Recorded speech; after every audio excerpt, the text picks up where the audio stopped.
There is the story of the great monk Ryokan, who was mistaken one time for a thief as he was walking through a village. The villagers attacked him and beat him, and finally threw him into a hole and began to cover the hole with dirt. It was just at this moment when one of the disciples of Ryokan discovered the situation and stopped it, of course.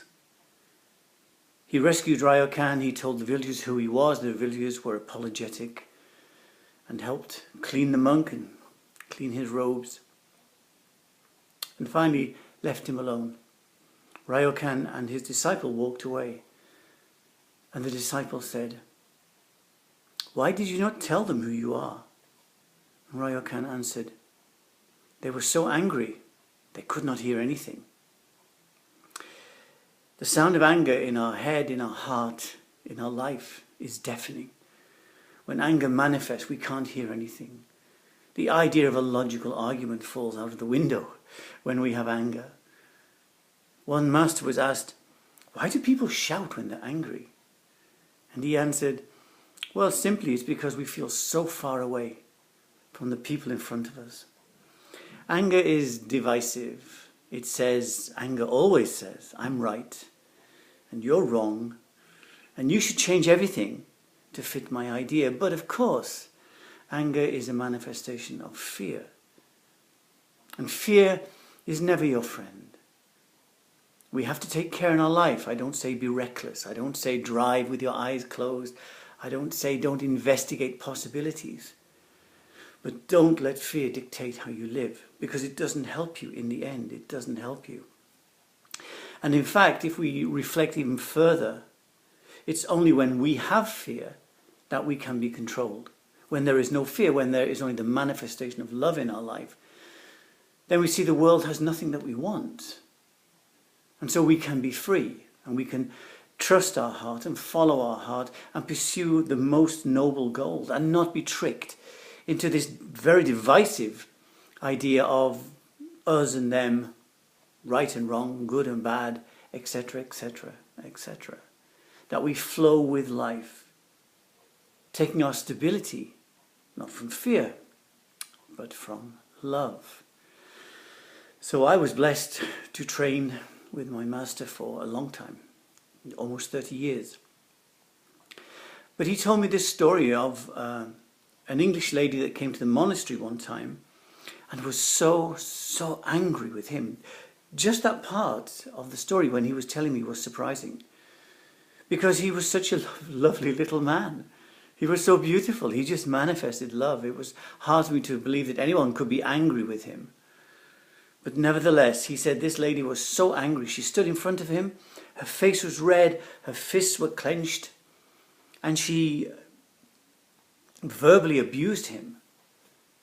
As I said, I was so shocked. I said, "Well, what did you do?" He said, "I just waited until the anger had passed. Then my friend was back." So this is the understanding that anger arises and passes away. It's a deafening sound in the head. You can't do anything with the person who's angry in front of you. I certainly don't advise that you become a victim to somebody else's anger. Never that. But with wisdom, we learn how to be in life and how to respond. We learn how to do what we need to do and let everything else fall away. The enemies that we create are not really outside us. It's just this mind. It's just this fear-based mind that points a finger and says, all my suffering, all my unhappiness, all my insecurity comes from you. And the Dharma says, no, it doesn't. And it doesn't really take very much to reflect on that. If you were able to kill or destroy all your enemies, do you think you would never be afraid again? Of course not. The fear would simply find another object to manifest. Then you'd have to destroy that. And then the next thing, and the next thing, and the next thing. The Dharma teaching is that when the heart is open, fear has no place in our life. It has nothing to hold on to. And then what does manifest is a security based in our own relationship with our heart. Fear, anger, greed, deception, manipulation, exploitation. These are not aspects of the heart. These come from this place of feeling so insecure that you need to control everything, everyone, and every aspect of life, which is something you can't do. So relax a little bit. Let all this nonsense fall away. Whenever social or political or religious leaders are encouraging you to be afraid, you can be sure they want something from you. When you go to the Dharma teacher, he or she says, no need to be afraid. It's just life. Things are only as they are. There's an appearance of things, but it's not the reality. And the whole of our Dharma practice is to see behind the appearance of things. Dharma is not religious. It's not political. It's not social.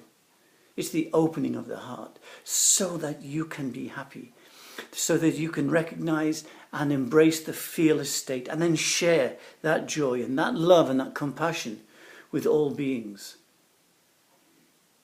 Anger does not serve you, and no matter how much you can explain and justify and rationalize it, it is never your friend. If you want to be happy, you have to cultivate a loving heart, because that's where happiness lies, in love. So I offer these few words this morning for your consideration and your reflection. May you all be well and happy, and I thank you.